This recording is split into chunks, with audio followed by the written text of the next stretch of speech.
¿ya? Que llamada también la enfermedad del vómito negro, se la conocen. Definición: enfermedad viral sistémica grave con deterioro hepático, renal y cardíaco causado por un arbovirus. Fíjense que acá cuando recién apareció un arbovirus, no sé en qué centro de salud, se armó un alboroto en el sede, ya van a hacer el bloqueo de foco, etcétera, ¿no? Porque puede tratarse un caso de fiebre amarilla, que es una enfermedad viral sistémica grave con deterioro hepático, renal y cardíaco causado por un arbovirus, transmitida por el artrópodo Aedes aegypti. Muy bien, pero este Aedes aegypti es el agente etiológico de la fiebre amarilla urbana, porque de la fiebre amarilla selvática vamos a ver qué otro, ¿ya? Etiología: el virus de la fiebre amarilla es el virus tipo de la familia Flaviviridae y fue el primer virus en el que se demostró transmisión por un vector artrópodo. Es un mosquito, ¿no? Existe un único serotipo, es un virus con envoltura lipídica cuyo genoma está compuesto por una cadena de ADN. Aedes en África, Hemagogus en América. Fíjense que aquí habla de en las Américas es el Hemagogus. Y en el África, el otro continente, es causado por el Aedes aegypti. ¿Ya? No en la forma urbana ni selvática, sino que en las Américas el agente etiológico es el Hemagogus, que es un pariente cercano, y acá es el Aedes en el África. O sea, los dos son mosquitos, ¿no, verdad? Pero de un género diferente. Ciclo de vida del Aedes aegypti.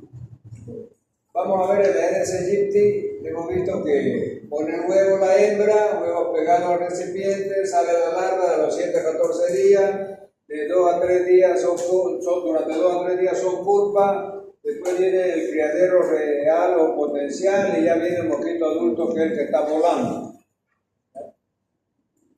El mosquito sano, mecanismo de transmisión y contagio. Entonces, no todos los mosquitos están infectados. El mosquito sano pica, los mosquitos no infectados, no se puede decir mosquito sano, el mosquito no infectado pica a una persona enferma y incorpora el virus en su organismo. Y ese mismo mosquito ya infectado pica a una persona sana y le transmite la enfermedad. Entonces, este es el mecanismo de transmisión y contagio. Sigamos. Fiebre amarilla, introducción. Por eso es que yo les decía de que aquí, por ejemplo, esta diapositiva, ellos están afirmando la variedad selvática es transmitida por el mosquito del género Hemagogus. Por eso en esta diapositiva estaba equivocada. Sí. O sea, la forma selvática es el Hemagogus, pero la forma urbana, tanto en el África como en la América, es por Aedes aegypti. Eso decía que ¿por qué será que? Creo que yo leí mal. ¿No? Entonces, otra vez, es decir, reparamos ese error. La forma urbana, el agente etiológico generalmente es el Aedes aegypti, el mismo que del dengue, del Zika, del chikungunya. En la forma selvática es el Hemagogus. ¿Ya? Ya no me interesa lo que pese en África. En África también es la Aedes aegypti. Vamos a seguir. Entonces, la fiebre amarilla urbana se transmite por la picadura del mosquito Aedes aegypti infectado 2 semanas después de haber picado a un paciente virémico. La variedad selvática es transmitida por el mosquito del género Hemagogus. Hemagogus se escribe H-A-E y se pronuncia E. Hemagogus. No es bueno escuchar a ustedes decir Hemagogus. Hemagogus. Son nombres en latín, son nombres. Es decir, los nombres científicos de esta variedad de mosquitos. Muy bien, sigamos. Síntomas. Entonces, los principales síntomas es fiebre, dolor de cabeza, mialgias, vómito, ictericia.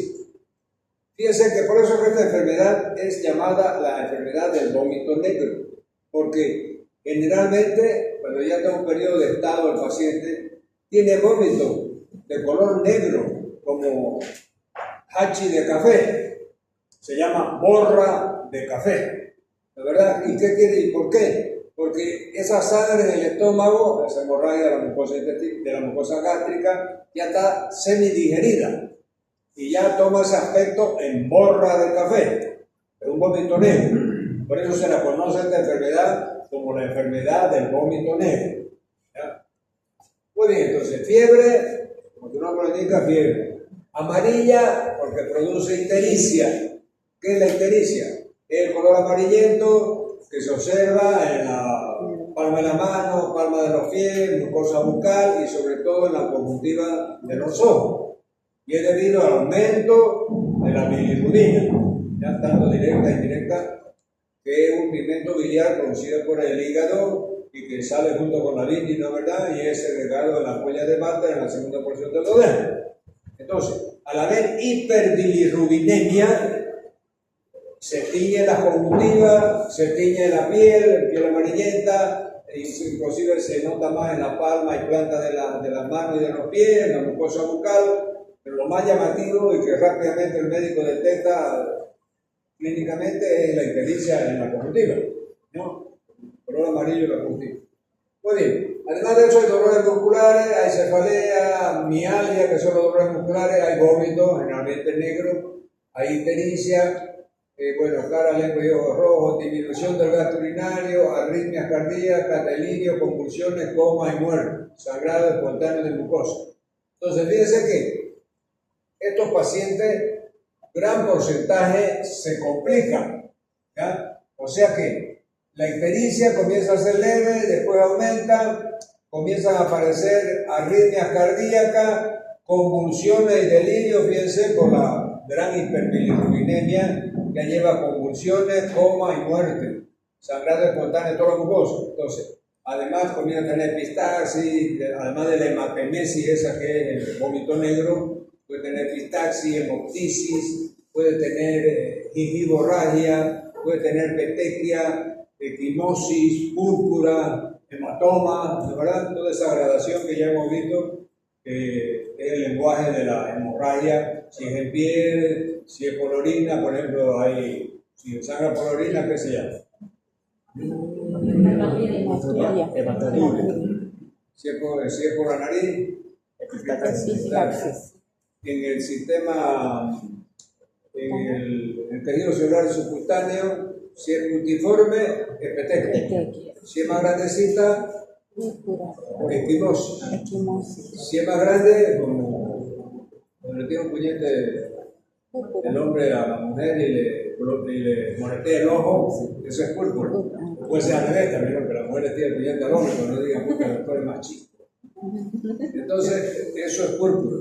Y hematoma ya es, por ejemplo, un jugador de fútbol que viene y le da un hachazo a un jugador de Blumenau al oriente y lo deja en el suelo. Entonces le hincha el muslo, tremendamente dolorido, y hay que sacarlo afuera, ya queda fuera del partido. Hay que drenar a veces ese hematoma porque puede ser grave, ¿no? ¿Verdad? Infectarse y dar un absceso, etc. Bueno, entonces, disminución del gasto urinario, arritmia. Entonces, acuérdense, fiebre, cefalea, mialgia, vómito negro, que es la hematemesis, pero ya de sangre digerida, la ictericia, que es el color amarillento por la bilirrubinemia, de la conjuntiva de los ojos, de la palma de la mano, etc. Y entonces todo eso ya lleva a tener sangrado en cualquier parte del cuerpo. Hay una coagulopatía, ¿no? O sea, epistaxia, hematemesis, ictericia, etc. Bueno, después entra en delirio y convulsiones. Cuando ya hay una hiperbilirrubinemia, entonces ya ese pigmento tóxico comienza el paciente a convulsionar, comienza a entrar en coma y se muere. Por eso es que esta enfermedad puede ser letal, ¿no? Aquí tenemos la ictericia, aquí tenemos la cefalea, se está agarrando la cabeza, aquí tenemos la epistaxis, que se está agarrando por la nariz, ¿verdad? Muy bien, sigamos. Dice, periodo de remisión. Entonces, comenzó con fiebre, artralgia, cefalea, ictericia, etc. En el periodo de remisión dice la fiebre y los otros síntomas desaparecen después de algunos días, de 3 a 4 días. La mayoría de los individuos se recuperan en esta etapa, pero otros pueden progresar a la tercera etapa. Entonces, lo dividiríamos por etapas. La primera es un periodo de estado, porque hay periodo de incubación. ¿Cuál es el periodo de incubación? Desde que entra el agente etiológico al organismo hasta que aparecen los primeros síntomas. Periodo de incubación. Periodo de estado ya es cuando aparecen todos los síntomas y ya la enfermedad se está presentando con todo su rigor, ¿de verdad? Y entonces, después del periodo de estado, puede disminuir la ictericia, disminuir la fiebre, disminuir las artralgias, las mialgias, etc. Y el paciente se recupera. Pero hay un porcentaje que en el tercer periodo, llamado periodo de remisión que sí, cuando remiten los síntomas y el paciente recupera y se le da alta. Pero va a haber un periodo de complicaciones, ¿no? Periodo de remisión, la fiebre y otros síntomas desaparecen después de algunos días, 3 o 4, la mayoría de los individuos se recuperan en esta etapa, pero otros pueden progresar a la tercera etapa, que es la más peligrosa, la etapa de intoxicación dentro de las siguientes 24 horas. Entonces, después del periodo de incubación asintomático, viene el periodo de estado. Después del periodo de estado viene el periodo de remisión, donde aquellos, ¿cómo hacer? No sé, 70% de los casos disminuye la fiebre, disminuye la ictericia y se recupera. Un 30%, pongámosle, es decir, en vez de entrar en el periodo de remisión, entran al periodo de intoxicación, que vamos a ver. El periodo de intoxicación ya se caracteriza por fiebre alta, aumenta la fiebre, aumenta la ictericia, aumenta la disfunción renal, aumenta la hemorragia, aumenta la insuficiencia hepática y el paciente entra en coma y se muere. Entonces hay fallas de múltiples órganos, fíjense. Hígado, riñón, aquí también hay una pauropatía diseminada por la hemorragia, la ictericia, que es la falla hepática, no parte de la ictericia, y el real. Entonces, este es el periodo de intoxicación. Entonces, para hacerlo didáctico, la fiebre amarilla atraviesa por 4 periodos. Periodo de incubación, periodo de estado, periodo de remisión y periodo de intoxicación. ¿Verdad? Ya va, realizamos la Entonces aquí tenemos con la ictericia, fíjense, bien pronunciada, bien intensa. Entonces aquí vamos a ver el cuadro clínico nuevamente. Entonces pone el síntoma, fíjense, los síntomas más graves están aquí a la izquierda, porque acá hay dolor de cabeza, ictericia, dolores musculares, convulsiones, ya comienza a agravarse, vómitos y vómitos con sangre, que es de la sangre en borra de café, ¿no? De la hematemasia. Después las arritmias por disfunción cardíaca, el sangrado puede progresar a hemorragia. Hay coma, hay disminución de la misión de línea y fiebre. Entonces está medio mezclado. Debería ir de lo más simple, ¿no? A lo más complejo, ¿verdad? Terminar con convulsiones, delirio y muerte, ¿verdad? Pero sigamos el esquema de primero, como digo. En el periodo de estado aparece fiebre, cefalea, es decir, después hay mialgia, después viene la ictericia y después vienen los otros, podemos sangrado leve, ¿no es verdad? Ese entra en el periodo de remisión y se recupera. Pero lo que no se recupera entra en el periodo de intoxicación. Ahí empeora la ictericia, empeora la fiebre, empeora la hemorragia, el paciente convulsiona, tiene falla cardíaca, tiene falla en múltiples órganos, se muere. ¿Verdad? Más o menos esa es la secuencia. Aquí lo han mezclado así. Pero normalmente uno se hace un esquema mental. O vamos a ir de los más graves, de los síntomas más graves a los más leves, o los más racionales de los más leves a los más graves. Porque esa es la secuencia de la enfermedad. Todo aquello que entra en remisión, si comienzan con los síntomas más leves y se quedan ahí, se estacionan ahí. Después comienza a bajar la fiebre, comienza a bajar la mialgia, las artralgias, comienza a bajar la ictericia y se va a casa. De algo. Los otros no. Entra en el periodo de intoxicación. Aumenta la ictericia, aumenta la fiebre, aumenta los dolores musculares, después llega a tener convulsiones, hay falla hepática, falla renal y se muere. Van a terapia intensiva, ¿no es verdad? Y ahí hay que pelearla para que sobrevivan, pero son pacientes graves.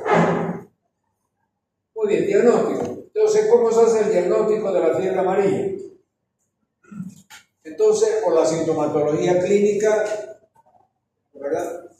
Entonces, ustedes, si, por ejemplo, fuese un paciente que viene de la zona rural, viene con fiebre, dolores articulares, con ictericia, con vómitos negros, entonces, ya usted se va a orientar a que puede ser una fiebre amarilla de la parte rural, por el magón, ¿verdad? Entonces, ahí hay que hacerle los exámenes que después vamos a ver.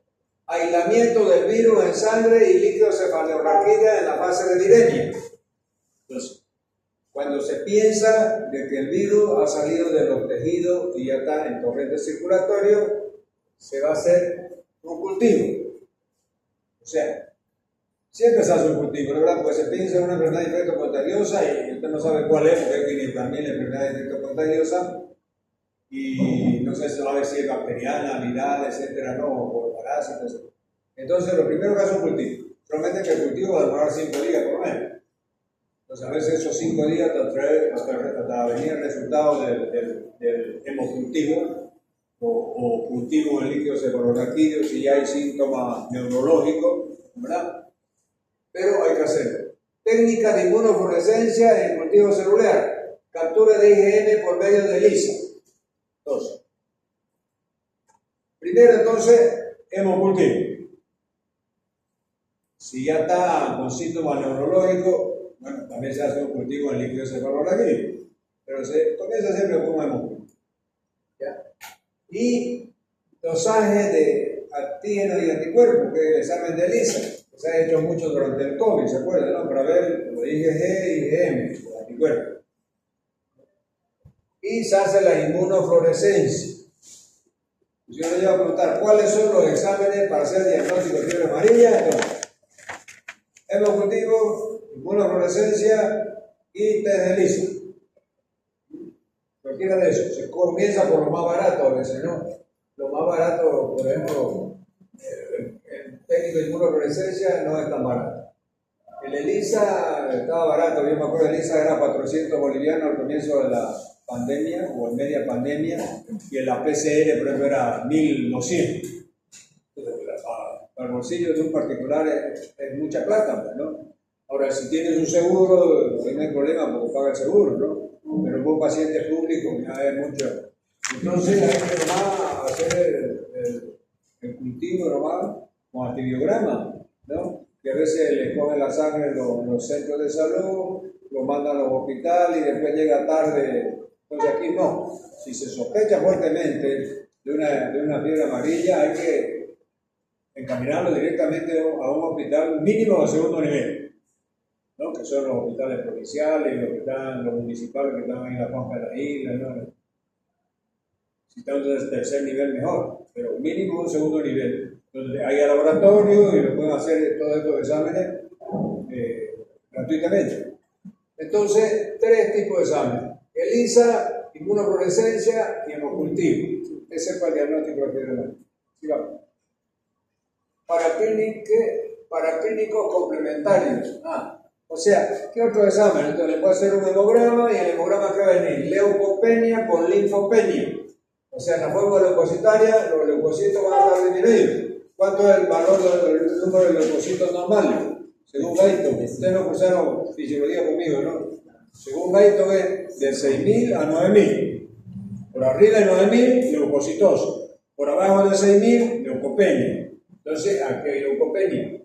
Con linfopenia, ¿cuáles son los valores del linfocito normal en el práctico que hay de fórmula leucocitaria relativa? Que la deben haber hecho ustedes con otros docentes también, ¿no, verdad? Entonces, hasta 30% se consideran normales los linfocitos. Y arriba del 30% va a haber linfocitosis, ¿verdad? Y abajo va a haber linfopenia. Después vamos a ver aquí, bueno, velocidad de hemosedimentación. ¿Ya? velocidad de hemossedimentación. Este es muy, como le digo, muy inespecífico. Es decir, usted hace 500.000 exámenes de velocidad de hemossedimentación, hay unas 200.000 enfermedades donde está aumentado. Entonces eso no le clarifica nada para hacer un diagnóstico diferencial, ¿verdad? Pero puede ser tomado en cuenta de que se trata de un proceso seguramente infeccioso, ¿verdad? Porque puede ser también no infeccioso, lo pongo así, porque hay enfermedades metabólicas, ¿verdad? Muy bien, tiempo de trombina y población aumentada. Entonces tenemos también un práctico que lo hemos hecho en fisiología, eran 3. Tiempo de población, primero TS, tiempo de sanguíneo. Después viene tiempo de coagulación y después viene tiempo de protrombina. Entonces eso es lo mínimo que se puede hacer en un hospital de segundo nivel. Esos 3 exámenes, TS, TC y TP. Tiempo de salida TS hasta 5 minutos. Tiempo de coagulación de 5 a 10 minutos. Es lo normal. Y el tiempo de protrombina 12 segundos. Después tenemos incremento en la cifra de aspartato a la aminotransferasa, bueno, estos ya son exámenes más sofisticados que, claro. Porque sepan que hay leucopenia, linfopenia, tiempo de poblaciones están alterados, también hay una poropatía, están aumentados los tiempos de población. Diagnóstico, nuevamente. Los anticuerpos IgM aparecen durante la primera semana de la enfermedad y producen y perduran meses. Los anticuerpos neutralizantes duran años y confieren protección frente a la reinfección. Puede haber reacciones cruzadas en otros flavivirus. Después vamos a ver que hay un certificado internacional de fiebre amarilla. ¿La verdad? Lo vamos a ver aquí, lo vamos a mostrar. Yo cuando estaba en el CEDE, me acuerdo, yo firmaba los certificados. El CEDE lo vendía a $20 el cartón. Y tenía que ir al centro de salud para que le apliquen la inyección de fiebre amarilla y le duraba 10 años. Ahora vamos a ver de que eso ha mudado.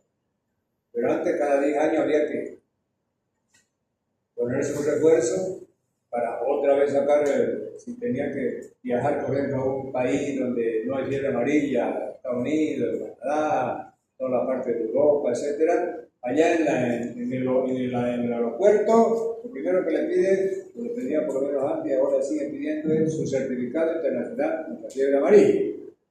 Si no tenía, lo agarraban del jopo, lo llevaban a un cuartito ahí lo vacunaban y recién lo liberaban. Por eso los aviones que vienen de Bolivia, muchos mosquitos, la tierra de Evo Morales, ¿no? Entonces aterrizan y comienzan a fumigar el avión para matar a todos los demagogos y los aéreos de Egipto que ven ahí la garrapata, los piojos. Entonces decíamos que el diagnóstico,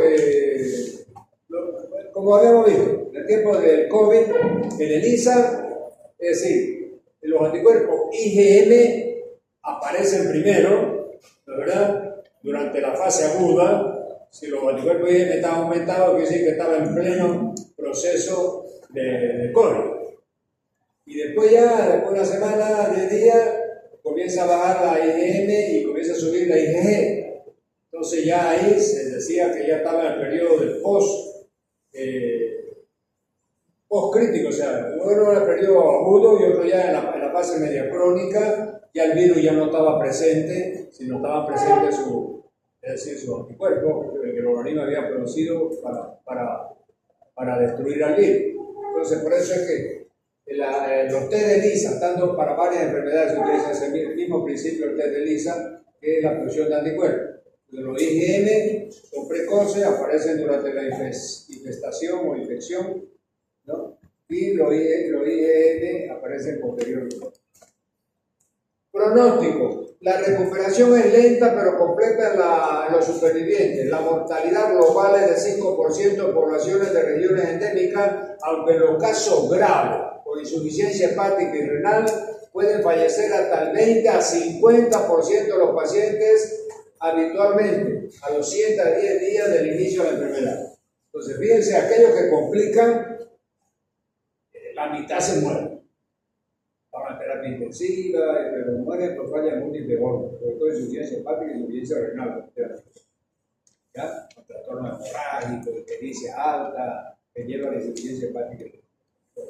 Entonces, ese es el pronóstico. Aquí tenemos la vacunación, es la medida más importante para prevenir la fiebre amarilla.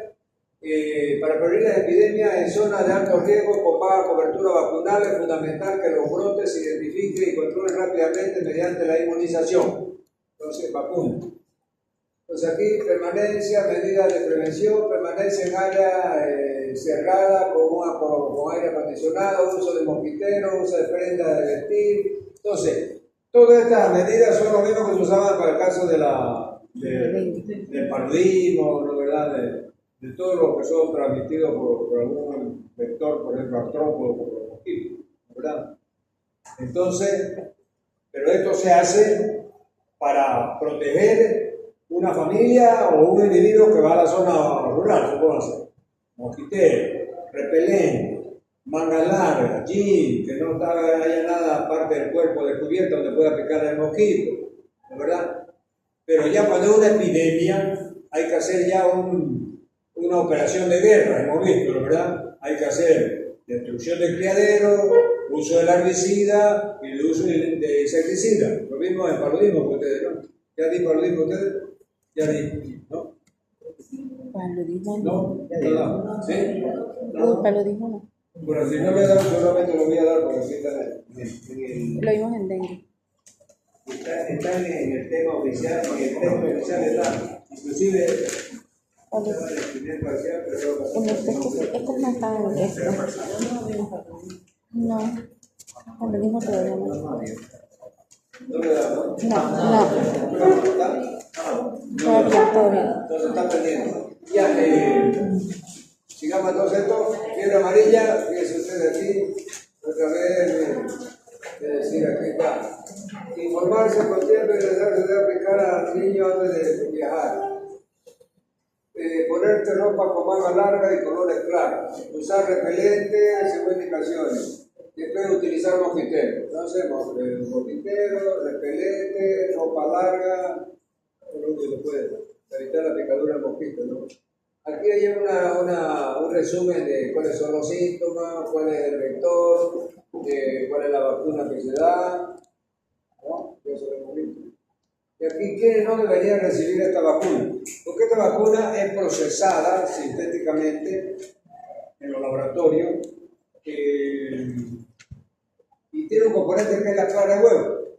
Entonces, por eso van a ver ustedes aquí alérgico a la clara del huevo. ¿Ya? Entonces, aquí está las embarazadas, se deberían vacunar niños menores de 6 meses, personas en tratamiento con inmunosupresores. Ustedes saben que los inmunosupresores son medicamentos que suprimen el sistema inmunitario. Y hay que darlo, por ejemplo, a los pacientes trasplantados durante toda su vida, para que no lo rechace el organismo su trasplante, ¿no? Pero hay otras enfermedades, el lupus eritematoso, por ejemplo, eso se dan inmunosupresores para tratar de frenar, ¿no?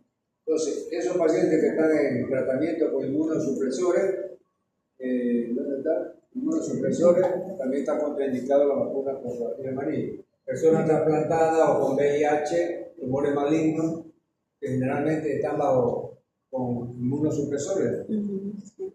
Después, alérgico a la carne de huevo y adultos mayores de 60 años. Entonces, ese es el certificado. Fíjense, el certificado de vacuna internacional, el CDE lo da, lo vende prácticamente. Está en 3 idiomas, ¿ya? Está en inglés, en francés y en español. Entonces, como le digo, en esa época yo estaba en el CDE, costaba $20 y los pacientes a veces iban y lo compraban en el mismo sede, pero el sede distribuía hacia los centros de salud, a los distritos, había las distritales, no los distritos de salud, ahora se llaman redes de salud, ¿no? Ese fue el distrito de salud. Bueno, entonces hay que llenarlo y ese es el que pide, como le digo, al bajar del avión en todos los países de Europa y de Norteamérica. Aquí está fiebre amarilla, pues. Es un flavivirus que hemos visto. El virus de la fiebre amarilla Sintomatología: fiebre, difusión renal, difusión hepática, hemorragia, diagnóstico, detección y aislamiento del virus, serología, prueba de ELISA, transmisión, picadura del mosquito con el virus, o sea, el mosquito infectado, prevención, evitar criadero de mosquitos, vacunación, vestimenta adecuada, uso de repelentes, etc. O sea, es un resumen de toda la enfermedad. Tratamiento: sintomática, prevención adecuada, succión nasogástrica para prevenir distensión gástrica y aspiración, administración de fluido y droga, administración de oxígeno. Bueno, este tratamiento de terapia intensiva, ¿verdad? Paciente que entró en el periodo de intoxicación, que está con ictericia altísima, que está con falla renal, que está con hemorragia, epistaxia, mantenesis, etcétera, etcétera, tiene que ir con una terapia intensiva. Entonces, este es un tratamiento: reponerle sangre, concentrado de hematocrito, plasma, es decir, todo ese apoyo circulatorio, ¿verdad? Hay que intubarlo si ya está con apnea o está oxigenando mal, etcétera, etcétera, ¿no? Hay que darle anticoagulante también porque tiene, es decir, mejor dicho, hay que darle procoagulante porque está con hemorragia masiva, ¿no? Bueno, atención intensa, protección de la mucosa gástrica y pacientes con hemorragia. Tratamiento todo lo dividido en tres segmentos. La atención intensa en terapia, entonces, reposición de líquido y electrolito, balance hídrico. Después hay que dar protección gástrica con los beta bloqueadores, tipo para todo ese estrés del paciente internado en terapia intensiva, recibiendo sangre, suero, viendo a sus familiares 5 minutos por día, todo lo lleva un estrés también, y ahí tiene hemorragia gástrica, ¿no? Y entonces se le da beta bloqueadores para disminuir la acidez del pH gástrico, ¿no? Con el ácido clorhídrico a estos pacientes de terapia intensiva. Inhibidora de la bomba de protones se llama, omeprazol. Antes se usaba, por ejemplo, la ranitidina, se usaba había un antiguo que era un líquido blanco, hidróxido de aluminio. El más antiguo que se usó para la gastritis hemorrágica y para la gastritis general era el hidróxido de aluminio.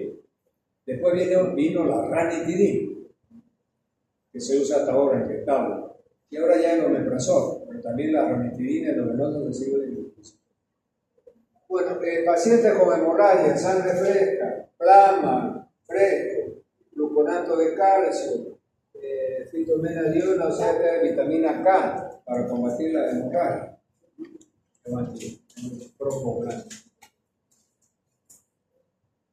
Como les digo, yo no voy a insistir mucho así porque es tema de farmacología, ¿no? Terapia intensiva, clínica, ¿no? ¿Verdad? Yo me conformo con que sepan que es un tratamiento ya especializado en terapia intensiva, es decir, con todo el equipamiento, ¿no? ¿Verdad? Todo el apoyo, ¿no? Circulatorio, respiratorio. Muy bien, entonces yo hasta aquí tengo sesión del Consejo Consultativo.